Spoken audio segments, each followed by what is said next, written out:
Hey, how are you guys doing? This video I'd like to review the Hero Cut 45i plasma cutter. And if you watched my videos, in one of them, I don't recall exactly which one, I talked about this machine, and I've used it on the restoration of the '69 Cadillac Eldorado. But for those of you that didn't watch it, I'd just like to share, first of all, a little bit of the plasma cutter. And first of all, I guess the way you spell it is P-L-A-S-M-A. And personally, it's my my favorite metalworking tool. What it does, it literally uses air to cut through metal. It's not a pressure cutter. It's a plasma cutter, and what plasma is, for a little bit of my research, it's actually when the ions from the air, the ionization of air. The air actually separates into like atoms, something like that. You can do your own research. But it literally uses air and electricity to cut through metal. And this particular machine, it's a 220 volt model. I don't really recommend the 110 volt. It's just you can only really cut sheet metal with the 110 volt. But with this one, it'll cut through like 1/4-inch steel pretty easily. You can see here, I cut this piece here in just a matter of a few seconds. That piece there is pretty much it's as thick. For you to have an idea, it'll cut through something as thick as your smallest finger, my smallest finger, or 12 millimeters. There's a little, just welded some reinforcements on the inside of the oil pan, the rambler, just so that you're able to lift the front of the car through the engine, through the oil pan. You could just put a piece of a wide piece of wood there, but I just like to do that. Anyways, so the plasma cutter, all you need for it is a compressor, an air compressor. I reckon we could leave it here. I can't be bothered to take it out. I'll just adjust the brightness here. Give me 1 second.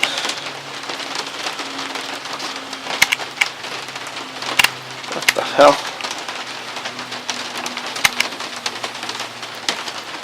Why will you not adjust, you bastard? Come on, what the fuck?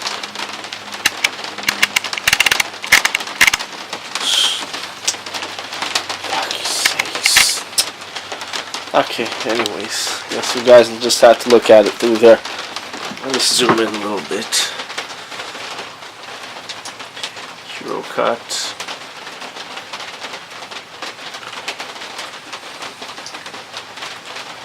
There's the air pressure right there.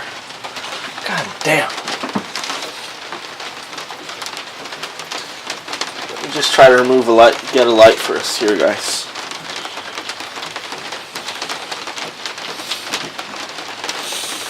Let's just pull it out here.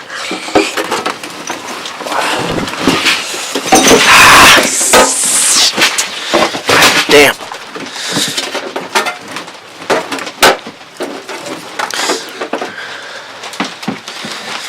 Hopefully that's a little better. Hero Cut. Go. Hero Cut 45i. Fucking shadow. Here's the air gauge. Amps, and this will go up to like 40 amps. There's the earth ground cable. Switch and a torch. Here's a torch, what the torch looks like.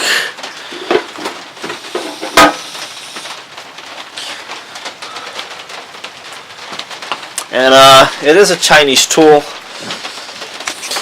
But I just think it's a great tool because, you know, back in the day, the only option you had for cutting thick pieces of metal, you'd either use a grinder, you know, with the cutting blade, cutting disc.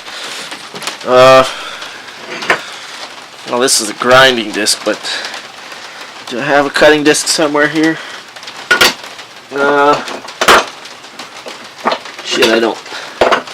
But you'd either use a grinder, or you'd have to have an oxygen acetylene torch. And guys, those things are really expensive. Not only the equipment and the torch and the nozzles, but the gases themselves are very expensive. Cylinders are expensive. So this little tool here, it's a great alternative. And I'm sure they have bigger ones for even thicker metal. But right here, for the stuff I do, I never really have to cut anything thicker than 1/4 inch. So for me, it's great. But I mean, I'm sure there's like 600 volt ones. Wow, for really thick stuff. But like I said, this is a Hero Cut 45i. I bought it from China, actually on Amazon. They also have it on eBay. And this thing cost me like $177. So it's a ridiculous price compared to what they'll sell you at your like your welding shop, or you know, at your local shop. If you buy it, it's literally like over $500. So this tool was just really cheap, and it's fairly well built. The whole case is made out of sheet metal, but the inside it's all electronics, so you can't really leave it in the rain. You can't put, I mean, actually the case is pretty good, and you can leave it outside in the rain, and it's you know, it's not, water's not going to get inside. But I mean, if you do drop it inside like a bathtub or something like that, for whatever dumb reason, you probably damage it because it's electronics inside. But what was I gonna say? No. Okay, for the finally further starting the review now. Like I said, it's a great tool. However, there are some things that I'd like to point out, some downsides. One, the earth clamp here. Here's the wire, and as you can see here, I just put it goes, the way it connects here, it's a twist connection like that. So you twist it like that, and then you can remove it like that, right? And the point is made of brass, so that's pretty good. Let's get it inside again. Now, as you can see there, I put a bunch of electrical tape around it because the wire itself, it's just, you know, connected to the receptacle there, a little brass piece, and the connection, you know, it's not the best connections. So the problem is the wire, you either pull the wire, you know, you're moving this thing around. So what'll happen is, if you don't do this, if you don't either put a clamp or some way to some way to connect the wire to this little rubber casing here, what will happen is the wire will rip out of there, and believe me, it's a pain in the ass to try to solder it back in or connect it. It's just a fucking pain in the ass. So when you buy this tool, oh yeah, by the way, when I bought it, already came with like a lot of extra tips and nozzles, and it came with the torch and everything included. With the there's a nice little air regulator. I'll get to that in a minute. Well, it's not nice, but, and it came with the ground clamp, everything ready to use. Do I have some? So you'll also need these, like, to change these nozzles, by the way. Just open it up here quickly so you can see what I mean, because they wear out. There, see, there's the little electrode inside. There's the electrode. It will get shorter and shorter until you can no longer use it. You'll no longer get a flame. This works through basically, you can think of it as a MIG, if you will. There's an electrical arc, so it's not a flame from itself. You need an electrical arc from the nozzle here to the piece of metal that you're gonna cut. And you can use it for anything that's metal, right? Anything that's electrically conductive. And the torch is fairly good, very robust. It's plastic. I fucking hate plastic, but I mean, it's pretty good. This one here, it's not really low in plastics. It's fairly durable, and it's actually swivels here, so you can move it around, which is really nice. The torch is fairly long, and as you can see here, the air goes in through here, this hose, and the connections are brass, and they're very strong, very nice. The hose is pretty strong too, rubber. It's a crimp there, brass too. So that's really nice. The torch itself is really nice. Now another problem that I find here is the switch. And the switch, the connector, like, once again, it's just connected to the wire. So the wire is actually too small for the clamp. So when you're moving that thing around, or if you pull on the wire, or just by moving it around, you'll eventually rip out the wires. I mean, they're moving inside there, right? They're just moving around until they break off. Or in my case, until the male was too tight. The plug was too tight, so that it actually got stuck in there. When I tried, eventually it started pulling out on the wire. And like I said, just ripped out the wires. What I did is I opened it up and just connected the wires directly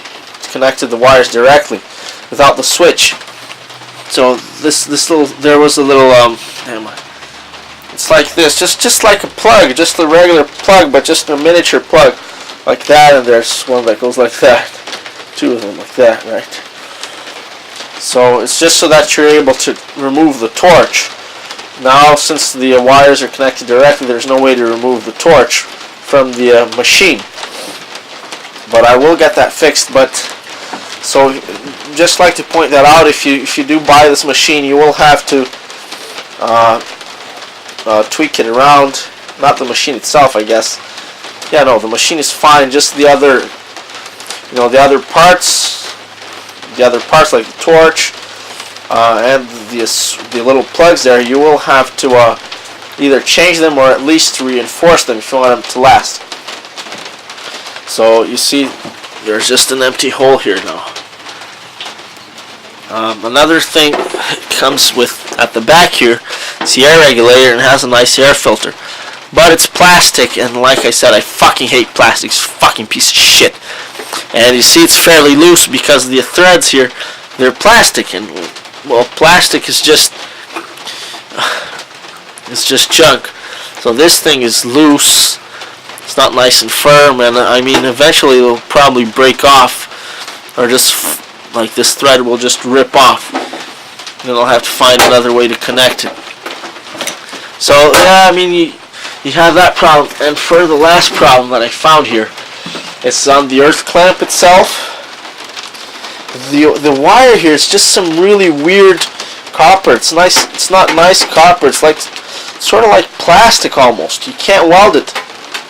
And of course, the wire was just connected to this bolt here, and so eventually it just ripped out.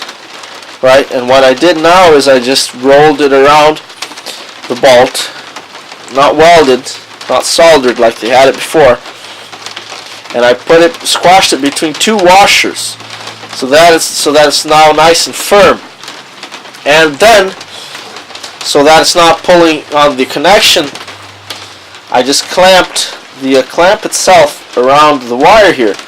So now you can hang from it, and it'll just force the wire, the rubber, the wire casing, and not the connection itself, right? Because the connection, once again, guys, connections, electrical connections, they're weak. Right? I had tried to weld it, but I couldn't, because this is just some really weird copper here that they have in their wire. But now it's just perfect, nice and strong, nice and good, the way I like it. The one inside there is also wearing out, as you can hopefully see. Right, so just some things to keep in mind when you weld, if you buy this machine.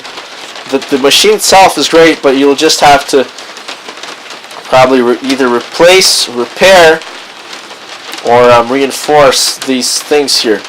The switch for the torch, the clamp of the ground clamp, the connector of the ground clamp, right? So you'll need to think of those three things, and of course the air regulator will probably eventually break on you.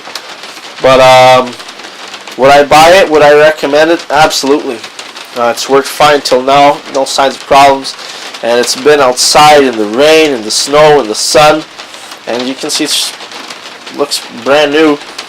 The casing of the machine is very, very strong, and you see there's no way water can get inside. There's these like fins here for the air to go out, but as you can see they're facing down, so water will just roll over on top of it, just like a roof, just like shingles, right? There's no way the water can actually get inside here. So it's a great little tool, but you will have to keep these things in mind when you buy it. And I mean, maybe even buy an extra clamp, or buy another, figure out a better connector. But yeah, like I said, it's a great machine. Damn, I said that 10 times already. Shit. But yeah, those things you will have to consider. Damn, I feel like I'm forgetting something. And then I just start repeating myself just to try to not say that in front of you guys. What else can I say about it? Oh, the seller I bought it from was really helpful, by the way.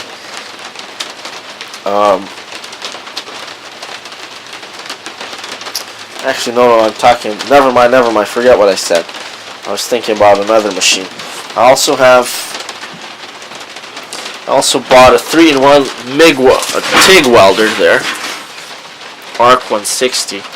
I haven't really tested it out yet. Another video. Now, what else should I say about this plasma cutter?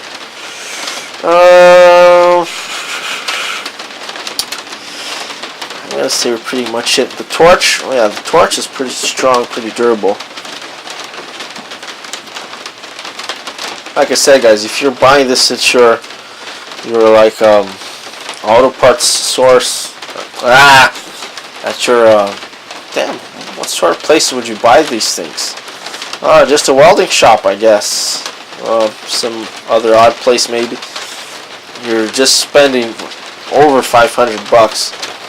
So for for under $200 you can buy this one. Yeah, it's very good, guys. I highly recommend it.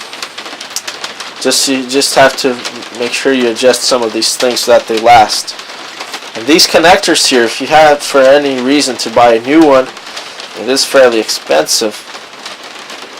I think just the clamp there, the ground clamp, if you buy it from eBay, it's like, I think $5. At the shop I went to, it was over $20, and the connector here was like $30. So just reinforce those things. You don't have to buy a new one. Just like I said, just reinforce them You know, it's just an incomplete job, if you will. Alright, so once again here I just clamped it onto the wire. See, that way when I'm pulling on the wire, I'm pulling on the clamp and the wire here. It's not actually pulling it from this connection here.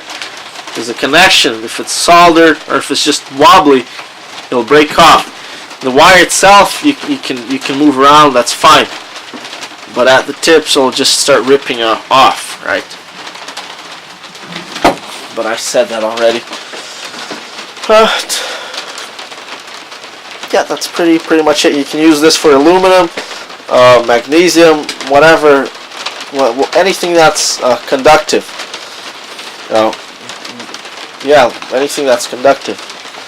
Aluminum, it will even cut even thicker. I'm gonna say like 1/2 inch at least. So yeah, I guess that's it. Bye bye, guys. Yeah, talk too much.